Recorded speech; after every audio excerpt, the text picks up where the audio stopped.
안녕하세요. 닥터 MBC 이민아입니다.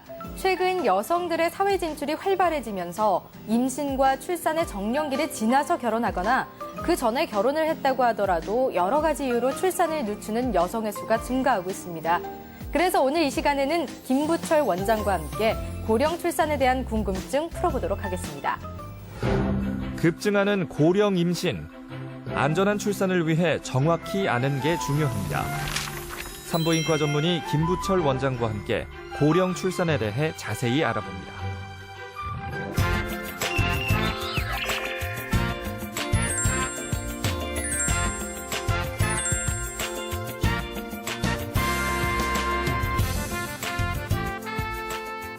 원장님 안녕하세요. 안녕하세요. 앞서 말씀드렸듯이 예. 여성들이 사회 진출이 활발해지면서 좀 예. 고령 출산이 늘었잖아요. 예. 그런데 산모의 나이가 몇 세부터를 고령 출산이라고 보시나요? 예, 세계보건기구 WHO의 정의에 의하면 초산 연령에 상관없이 35세 이상에서 출산할 경우를 고령 출산이라고 합니다. 네. 최근 우리나라에서는 10년 동안에 약 고령 출산의 비율이 네. 2배 이상 증가했는데요.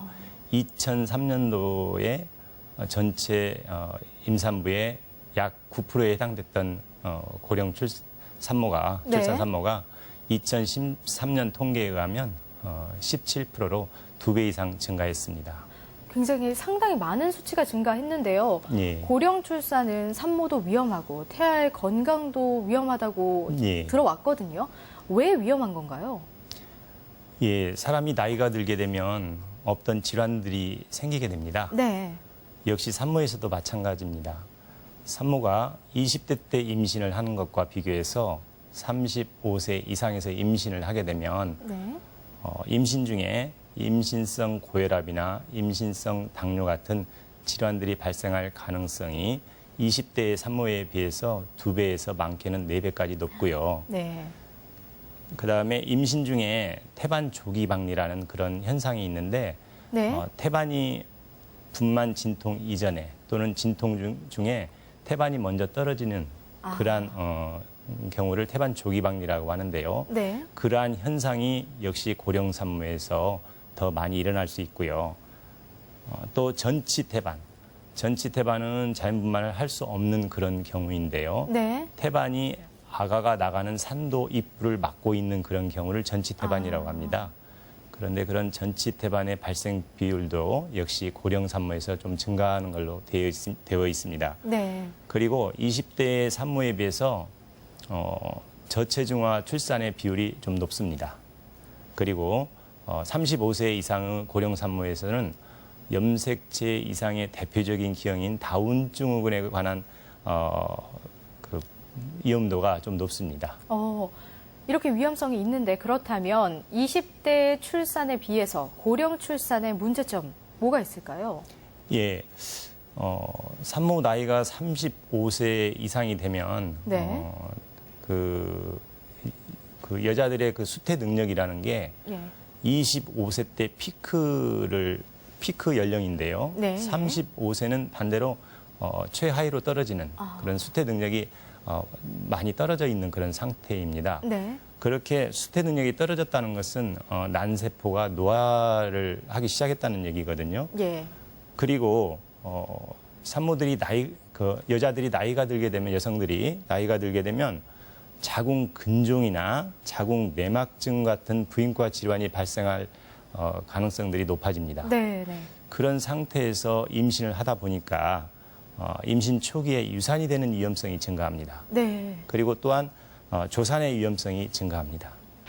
그리고 20대 그 산모들에 비해서 35세 이상의 산모들에 있어서 기형아 발생 비율이 높아지는데요. 네. 다운 증후군을 예를 들어보면 20대 때 그 발생 비율은 1000명당 1명꼴이고 예. 30대에는 400명에서 700명당 1명꼴에서 발생을 하고요. 네. 40대 때는 100명 중에 1명꼴로 이렇게 발생을 합니다. 그래서 산모의 연령이 증가하면서 기형아 발생 비율이 상당히 높아지는 것을 네, 알 수 네. 있습니다. 그리고 임신 중독증이나 임신성 당뇨 같은 이런 성인병 발생이 증가할 수 있겠고요. 네. 또 35세 이상의 산모들은 아무래도 골반이 좀 굳게 되죠. 예, 예. 예. 운동선수도 20대 때 거의 피크 그 어떤 절정기를 치닫다가 30세가 넘어가면 은퇴를 하는 나이가 되지 그렇죠. 않습니까? 네네. 그런데 우리 산모들이 35세 이상에서 임신을 하고 아기를 낳는다는 것은 우리 몸이 어느 정도 노화된 상태라고 분만을 놓고 봤을 때는 평가를 할 수 있습니다. 네, 그래서 네. 골반이 잘 벌어지지 않아서 제왕절개로 분만해야 될 그런 어떤 가능성들이 좀 높아진다고 볼 수 있습니다. 그런데 현실적으로는 고령 출산이 늘고 있잖아요. 이에 네. 따라서 뭐 의료 기술도 발달하고 있다고 들었는데 예. 고령 출산의 위험을 낮출 수 있는 방법이 있을까요? 예.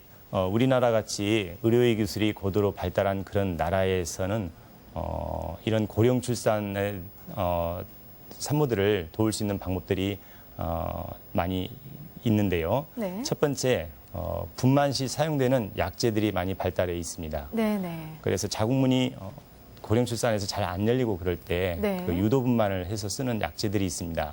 그런 약제들이 또 발달돼 있고요. 네. 또 자궁 수축을 촉진하는 촉진제들이 발달돼 있고요. 또 의료의 놀라운 기술의 발달에 힘입어 초음파 장비, 네네. 즉 진단 장비의 발달이 이루어졌는데요. 요즘에 그 상과 초음파는 사실 그 의학적으로 획기적인 발전을 하고 있습니다. 네네. 그래서 임신 중에 임신 상태의 전체적인 평가를 할 수가 있겠는데요. 네.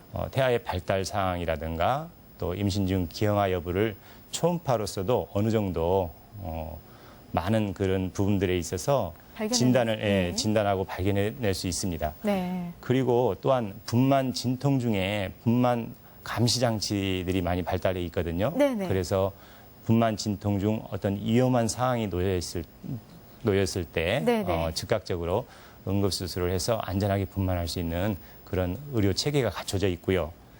또 병에 대한 어떤 정보와 지식이 많이 발달해 있습니다. 예컨대 임신성 당뇨라든가 임신성 고혈압에 대한 네. 정보나 지식이 발달되어 있기 때문에 네. 임신 중에 고령 산모들에게 그러한 병에 대한 사전 지식을 가르치고 또 그러한 병이 생기지 않도록 예방할 수 있는 그런 교육이 이루어지고 있습니다. 그러면, 네네. 그래서 고령 산모들도 비교적 안전하게 분만을 하고 있는 그런 추세입니다. 제가 궁금한 게요. 그러면 고령 출산을 앞둔 산모들이 어떻게 임신 중에 산전 관리를 해야 할까요? 예. 20대 초산모에 비해서 35세 이상의 고령 산모들께서는 네. 보다 철저한 임신 준비 검사 및 산전 관리를 하면 좋겠는데요. 먼저 임신 전에 산전 검사를 미리 받아보면 좋습니다. 네. 그래서 특히나 초음파 검사를 통해서 자궁의 자궁 근종 내기 자궁 성근증, 자궁 내막증 등 기타 난소에 낭종이 있다든가 네네. 그러한 부인과적인 질환의 여부를 확인해 보는 것도 중요하겠고요. 네. 또 임신을 하게 되면 기형아 검사를 철저히 받아보는 게 좋습니다. 네네. 요즘에는 기형아 검사가 산모의 혈액을 통해서 보다 정확한 그런 검사법들이 많이 개발되어 나오고 있는데요. 네. 최근에 나온 검사로 하나 소개하자면 파노라마라는 검사가 있는데요. 네네. 임신 중에 임신 10주부터 산모의 그 혈액을 채취해서 혈청의 어떤 호르몬을 분석해가지고 네. 검사를 할 수 있는데요. 우리나라에서는 그 검사는 이루어지진 않고 있지만 샘플링을 해서 네네. 미국으로 보내면 미국에서 그 검사를 양수 검사의 정확도와 비슷하게 네. 약 99% 이상의 정확도를 가지고 산모의 혈액을 채취를 해서 하는 그런 간접적인 검사임에도 불구하고 상당히 높은 정확도를 가지고 검사를 하는 그런 방법들이 또 개발되어 나왔습니다. 네. 그리고 또 육모막 검사라든가 또 양수 검사 같은 그런 보다 정확한 기형 유무를 판단할 수 있는 그런 검사법들이 있습니다.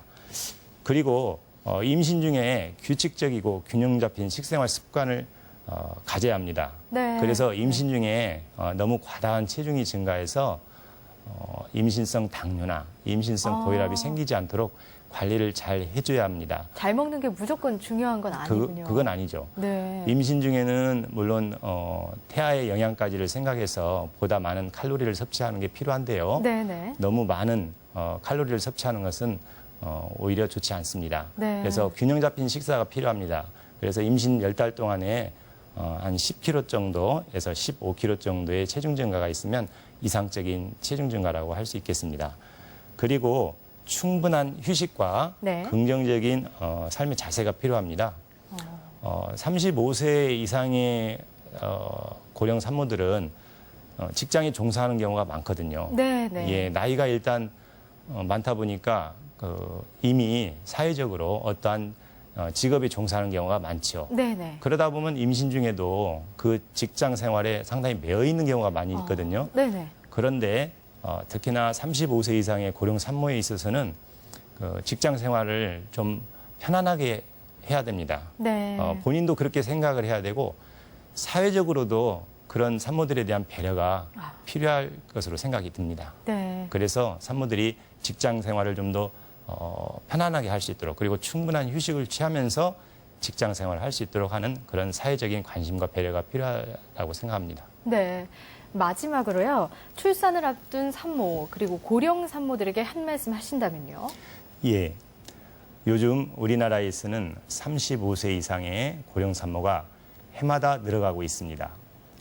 35세 이상의 고령 산모에서는 20대의 산모에 비해서 임신성 당뇨나 임신성 고혈압과 같은 합병증이 발생할 가능성이 높고요. 유산이나 조산, 기형아 출산의 위험성도 높습니다. 그러므로 임신 전에 받는 임신 준비 검사 및 임신 중에는 산전 검사를 보다 철저히 받고 임신 중에 규칙적인 운동과 균형 잡힌 식생활 습관을 하신다면 안전하고 건강한 출산을 할 수 있을 거라고 생각합니다. 네, 말씀 잘 들었습니다. 원장님 오늘 말씀 고맙습니다. 감사합니다.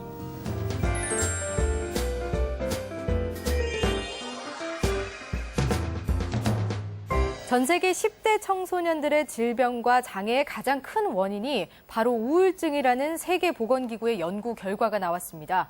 최근 스트레스로 인한 직장인 우울증과 중장년층 우울증 환자가 늘어나고 있어서 걱정인데요. 오늘 이 시간에는 신세계병원 이산수 과장과 함께 우울증에 대해 알아보도록 하겠습니다. 마음의 병이라 불리는 우울증.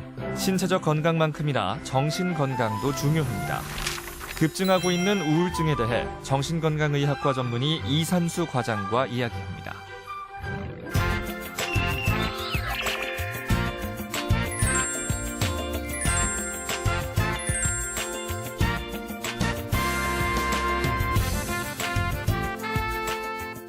과장님 안녕하세요. 안녕하십니까. 저희가 사람이 감정이 참 다양하잖아요. 그런데 이렇게 우울한 기분을 느낀다고 해서 우울증이라고 할 수 있나요?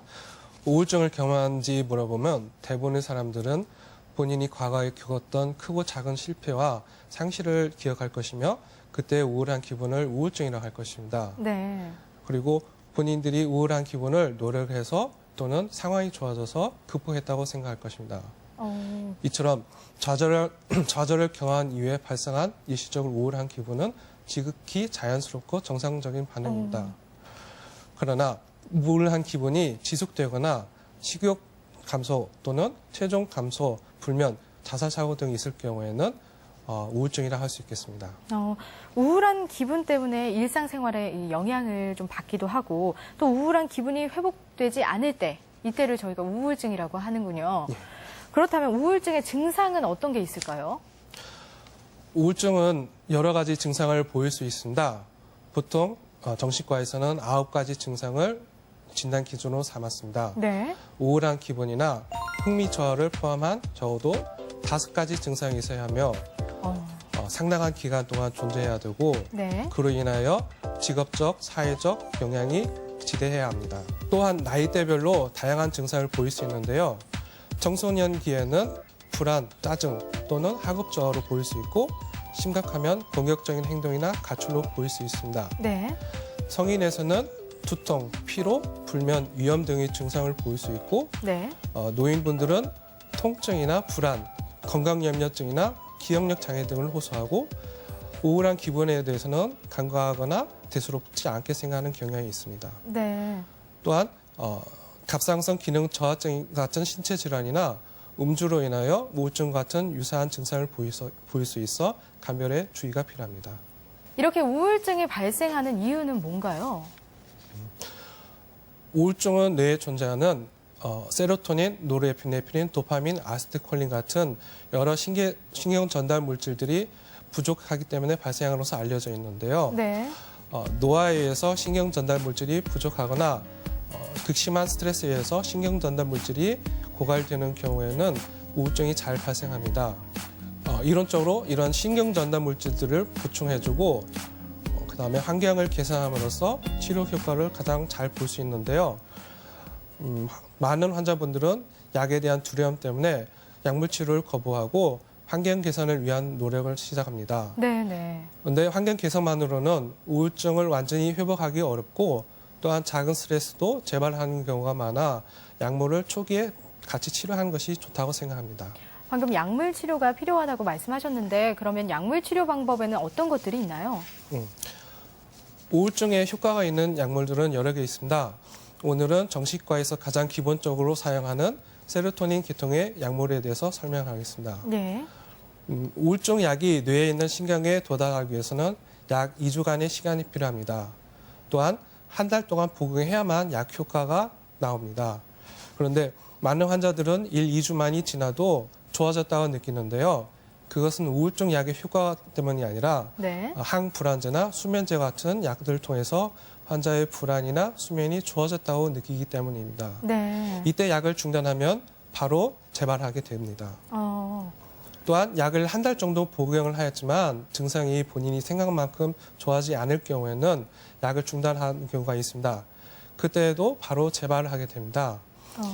이것은 약을 충분한 기간 동안 충분한 용량을 사용해야 하는 우울증 약의 특성을 잘못 이해하기 때문에 발생하는 일들입니다. 네. 이렇게 치료를 위해서 먹는 우울증 약은 안전한 건가요? 네. 과거의 일부 우울증 약들은 고용량 복용 시 독성이 있었습니다. 그래서 네. 복용에 주의가 필요했습니다. 그런데 최근에 나온 약들은 암 환자나 투석 환자, 심지어 임산부에도 사용할 정도로 안전합니다. 네. 그리고 장기간 복용하여도 아직까지 우울증이 안전하다는 언론 보도가 많고 연구 결과가 많습니다. 그래도 약을 먹으면서 부작용을 걱정을 하지 않을 수가 없거든요. 혹시 부작용은 없나요? 우울증 약은 치료 효과 있는 만큼 크고 작은 부작용이 있을 수 있습니다. 네. 어떤 약들은 입마름증, 체중 증가, 식욕 증가, 졸림증 등의 증상을 보일 수 있고 네. 어떤 약들은 불안, 불면, 그리고 어지럼증 등의 증상을 보일 수 있습니다. 네. 그러나 최근에 나온 신약들은 그런 부작용도 최소화했으며 환자분들이 충분한 노력과 시간을 들인다면 본인한테 가장 알맞은 약을 찾을 수 있을 거라고 생각합니다. 그래도 우울증 약을 장기간 복용하다 보면 뭐 내성이 생긴다거나 중독이 생기지 않을까 걱정인데요. 그렇진 않은가요? 우울증 약은 내성이 생기지 않습니다. 대부분 우울증 약을 증량을 하거나 환자의 상태에 따라서 우울증 약을 증량하거나 감량하는 경우에 그렇게 보이는 것이고 네. 우울증 약은 중독성도 없습니다. 많은 우울증 환자들은 우울증 약을 끊을 수 있습니다. 다만 일부 환자들은 우울증 약을 끊지 못한다고 느낍니다. 그것은 그 환자들의 뇌에서 신경 전달 물질을 잘 합성하지 못하여 네. 그것을 약으로 대체하기 때문에 그렇게 보이는 것뿐입니다. 네. 우울증이 있으면 입원을 해야 하는 게 아닌가 하고 생각하기도 하거든요. 입원을 해야 하진 않나요? 우울증이 가벼운 경우, 즉 본인이 일상적인 생활을 잘 유지하는 경우에는 외래 통원 치료만으로도 충분할 것으로 생각합니다. 네. 그러나 본인이 일상생활을 유지를 못하거나 개인 위생 관리가 안 되고 식욕이 없고 체중이 빠지고 그리고 자살 사고가 있는 경우에는 입원이 필요합니다. 특히 자살 사고가 있는 경우에도 자살 계획을 구체적으로 세우거나 아니면 자살을 시도한 경우에는 반드시 폐쇄병동에 입원을 하셔야 합니다. 그렇군요. 그런데요, 이 우울증이 유전이 되지는 않나요? 과거에는 우울증이 유전이 되는지 여부에 대해서 논란이 많았습니다. 네. 그런데 최근에는 우울증도 유전을 한다는 결론을 내리고 있습니다.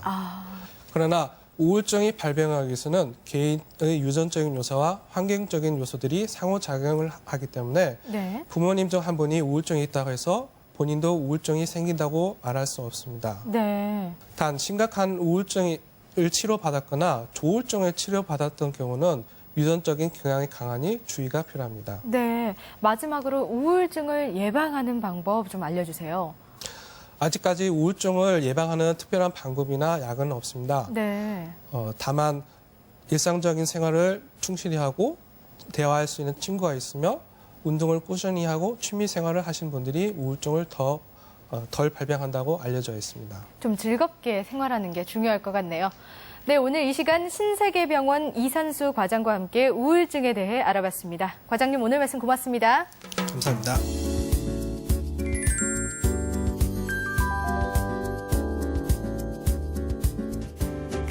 산책이 건강에 도움을 준다고 알려지면서 최근 산책을 즐기는 사람들이 많이 늘었다고 합니다. 그런데요, 걷는 거리와 시간보다는 주변을 제대로 둘러보고 느끼는 과정이 훨씬 더 건강에 좋다고 합니다. 천천히 걸으면서 주변의 경치와 날씨, 그리고 기온을 느끼는 과정이 마음까지 치유해준다고 하니까요. 오늘 오후에는 산책으로 건강 챙겨보시면 어떨까요? 닥터 MBC 오늘 소식 여기까지입니다. 다음 주에 다시 찾아뵙죠. 고맙습니다.